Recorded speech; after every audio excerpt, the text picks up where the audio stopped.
కొత్తగా ఎస్సీ విభాగం రాష్ట్ర జిల్లా నూతన కార్యవర్గం నియమించామని టీపీసీసీ దళిత్ చైర్మన్ కవ్వంపల్లి సత్యనారాయణ తెలిపారు.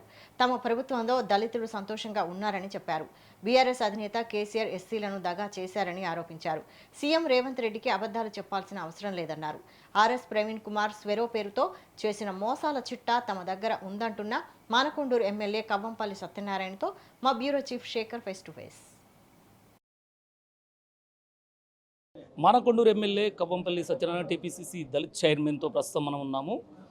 రాష్ట్ర వ్యాప్తంగా కొన్ని నూతనంగా కమిటీలు ఎస్సీ విభాగాల కమిటీలు వేశారు. దానిపై పూర్తిగా సమాచారం తెలుసుకునే ప్రయత్నం చేద్దాం. చెప్పండి అన్న, ఈ నూతన కమిటీలు ఎన్ని జిల్లాలకు వేశారు, ఏంటి ఆ కమిటీల ఉద్దేశం ఏంది, ముఖ్య ఉద్దేశం? ఈరోజు ఎస్సీ డిపార్ట్మెంట్ తరఫున 27 జిల్లాలకు నూతన చైర్మన్లను నియమించడం జరిగింది.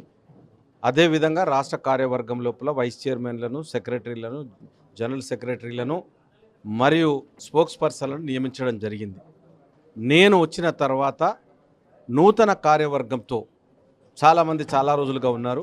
దీన్ని బలోపేతం చేయాలి, దళితుల నాయకుల్లో నూతన ఉత్సాహం నింపాలన్న ఉద్దేశంతో ఈరోజు వేయడం జరిగింది. 16 మంది వైస్ చైర్మన్లను, 27 మంది జిల్లా చైర్మన్లను, తక్కిన అన్ని రాష్ట్ర స్థాయి పోస్టులను భర్తీ చేయడం జరిగింది.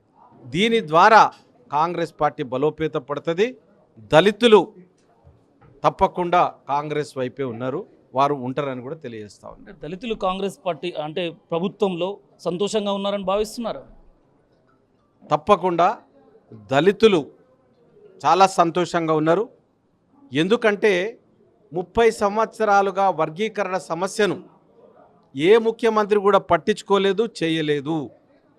94లో ప్రారంభమైన ఎంఆర్పిఎస్ ఉద్యమం ఎన్నిసార్లు పోరాటాలు చేసినా కూడా చంద్రబాబు నాయుడు గారు ఆనాడు ఒక 4 సంవత్సరాలు ఇచ్చినారు. ఆ తర్వాత సుప్రీంకోర్టు ద్వారా రద్దయిపోయింది.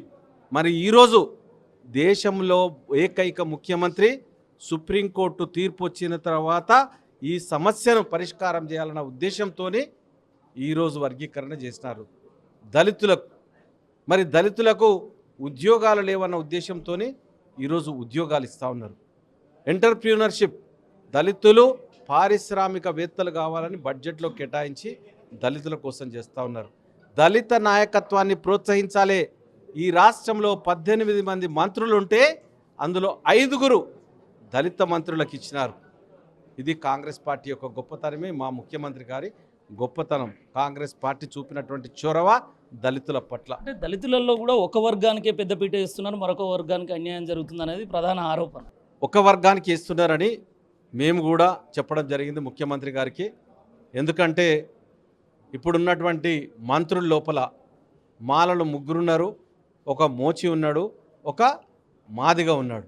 మాదిగ లేడని మేము రిప్రజెంట్ చేయంగానే మోచి దామోదర రాజనరసింహ కాబట్టి మాదిగకు తప్పకుండా ఇవ్వాలన్న ఉద్దేశంతో అడ్లూరి లక్ష్మణ్ కుమార్కు ఇవ్వడం జరిగింది.